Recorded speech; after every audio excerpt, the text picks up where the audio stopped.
Hey there, old school gamers. Welcome back to Grumpy Old GMs, where we try to plug you into your inner greatest GM inside that you can possibly be. So today, I'm going to deliver on my promise from yesterday. In yesterday's video, I promised some more information about the mentor who taught me everything that I needed to know about GMing, Ron Watson, back in the 80s. And so here we go with the tale of the junior magic user versus the frost giants. So the year was 1987. I was 16 years old. And a friend of mine had invited me to go to Warrensburg, Missouri, to this game store that was there. Unfortunately, it's not there anymore. It hasn't been there for many, many years, but it was there in the 80s and 90s. And in the basement of that game store, they had their game room. And the basement was quite sizable. This building was part of a old-fashioned Americana Main Street. The original building had been like a men's clothing store, so there were these wonderful glass display cases in windows in front of the store. It was one of those stores that just off the main street just went back forever, kind of like a TARDIS. And so the basement downstairs was equally as big. And so you could easily have 4 or 5 games going on down there at once, and nobody would feel crowded. So anyway, moving right along. So, and now this game shop's basement, one of the owners, he actually did have a real house. I was there. I saw that he had a real house with my own eyes, but he was really never there. He had a cot in the office. He pretty much functionally lived at the game store. And so that game store very often was open for gaming 24/7, 365. This was, I had no idea that, so I grew up gaming in a game shop's basement. I had no idea that this was not the norm. This is just what I thought as a teenager in the 80s that the gaming community was. I didn't realize how rare and special and wonderful that was. But anyway, so one of the brands that I work with, Game Shop's Basement, that's where that comes from. It's named after that store. It's named after that experience. Now, the store wasn't called Game Shop's Basement, but I'll tell a story about the store some other time probably. But just to I can see I've already used up like 2.5 minutes. So let's get on with the tale of the junior magic user and the frost giant. So my friend invites me to this store, and we're gaming in the basement, and there are 20 people, approximately. I'm not exaggerating or just picking a big number. It was probably about 20 people. It often was around Ron Watson's table. Never met him before. Had no idea, that he and I were going to hit it off or that God would use him to functionally be my father figure or anything like that. All that stuff was in the future. Had no idea. Never met him. He'd never met me. And I end up sitting at the end of the table. And we've got miniatures out on a map. And they're going through the classic adventure Glacial Rift of the Frost Giant Jarl.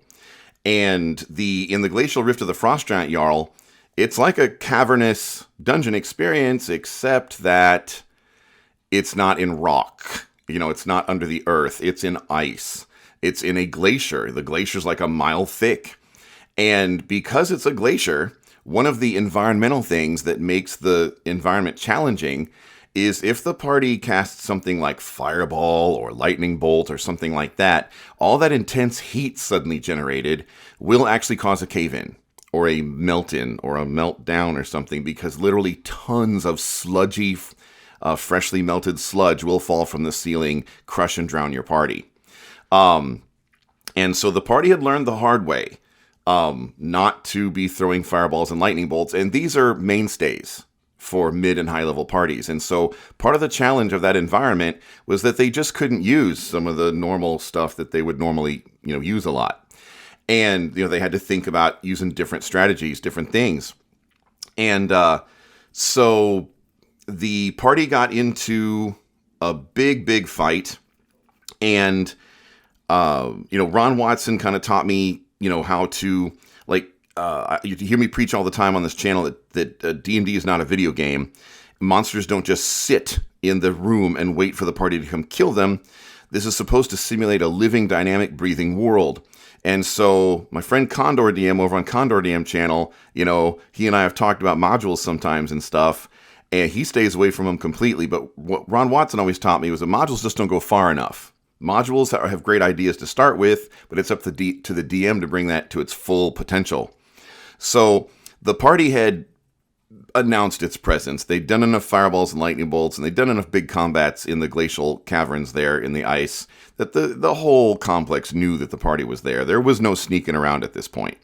And so the party enters this great big cavern and just gets confronted by like every frickin' thing. Like all the stuff that normally would have been inside rooms, all the stuff that you normally would have dealt with individually in smaller combats, there's this giant mix-up. I am 16 years old. I have a 6th level character. And there are people in the party, like up at the front of the group, there's like an 18th level cleric and like a 16th level fighter. And the 18th level cleric and the 16th level fighter are just tanking these giants.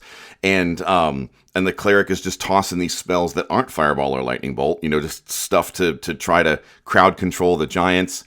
Some smart aleck decides, I'm just going to fly over all the minions and I'm going to just go attack the boss. And they just slammed in midair into these invisible Oni Ogre Magi that were actually there in the module, and they got called in to be in that room. They fly and they're invisible. And so any smart alecky players that with flight are, I'm just going to fly over all the minions. I'm not going to go through the encounter as the DM wrote it. I'm going to, shortcut. I'm going to cheat. I'm going to fly over the minions, slam. So this aerial combat with invisible Oni, all this stuff is going on. My character's in the back.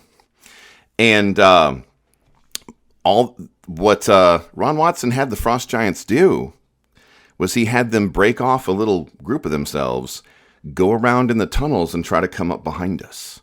Because we had this front line. I talked about the 18th level cleric and the 16th level fighter and stuff. And in the back of the room was me with my little 6th level elf.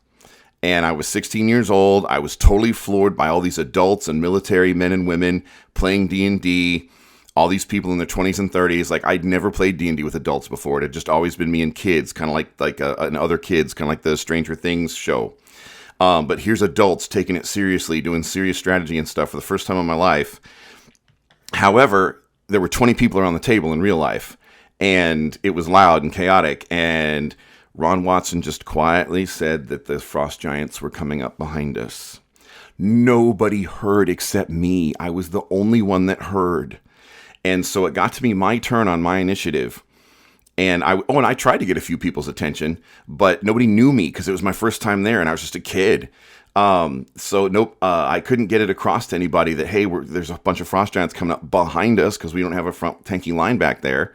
And so it got to be my turn on my initiative, and I don't have any like spells or anything. I'm like a 6th level. So I look at the Frost Giants, and I cast Phantasmal Force on the ceiling to create an illusion of the glistening melt and stuff of what it looked like right before the ceiling caved in because too much heat had been generated.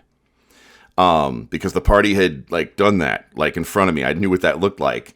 And so I knew that that as a lot of that solid ice turned into melty sludge, tons of it, that the ceiling would glisten. It's kind of a warning, get out of the way. And so I cast Phantasmal Force on the ceiling to make the ceiling look all glistening like it was about to cave in. And Ron Watson made, in 1st edition, there was something for illusions called a disbelief roll.